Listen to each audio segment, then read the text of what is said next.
Vincent Capo-Canellas. Merci Madame la Présidente. Madame la Ministre, je souhaite alerter le gouvernement sur une préoccupation que je partage avec Madame le maire de Drancy, Haut-de-la-Garde, dans mon département bien sûr, s'agissant des nuisances sonores qui sont relativement intenses, qui sont générées par la gare de triage de la ville de Drancy, qui s'étend d'ailleurs sur la commune voisine du Bourget.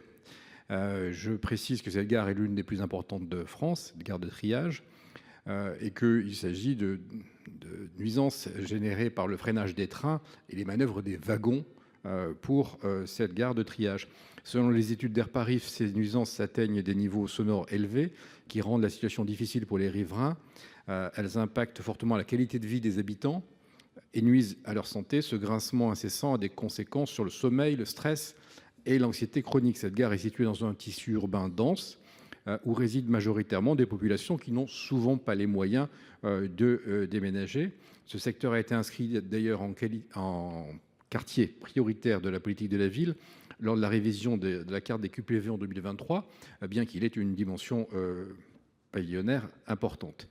Pour remédier à ces situations, la ville de Drancy propose la mise en place d'un dispositif innovant qui a déjà été développé en Slovénie, capable de réduire le bruit de 90%. Il s'agit du bruit de crissement du freinage par le freinage gravitationnel des wagons. Ce système consiste à injecter de l'huile sur les rouages avant le freinage, qui permettrait d'atténuer quasiment toutes les nuisances sur ce site. Son coût est estimé à 6 millions d'euros pour l'ensemble des 6 trains de freinage. Et c'est une solution qu'il faut mettre en regard, évidemment, des bénéfices considérables pour les foyers concernés. Madame la ministre, face donc à ce sujet, je souhaite savoir si le gouvernement envisage, en lien avec le SNCF Réseau, de mener une étude sur cette solution technique innovante.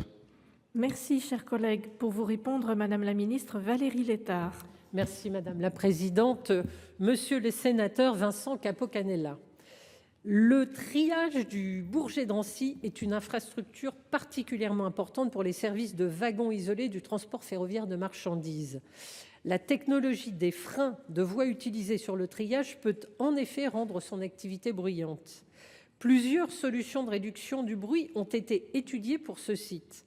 La solution la plus efficace sur le plan acoustique consiste, comme vous dites, en l'injection d'un produit sur les roues en amont du freinage des wagons.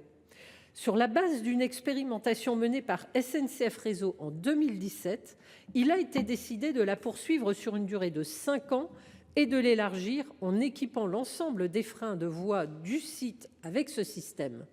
Cette opération est en cours de mise en œuvre par SNCF Réseau et a reçu un financement dans le cadre du plan de relance 2021-2024.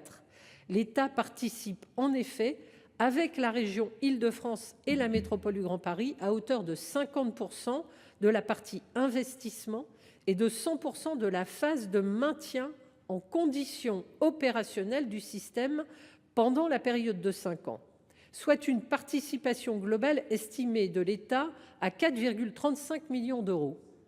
Je vous confirme donc la volonté de l'État d'aboutir à la mise en place de cet équipement et son engagement financier sur le sujet. SNCF Réseau dispose des moyens permettant de finaliser sa mise en œuvre.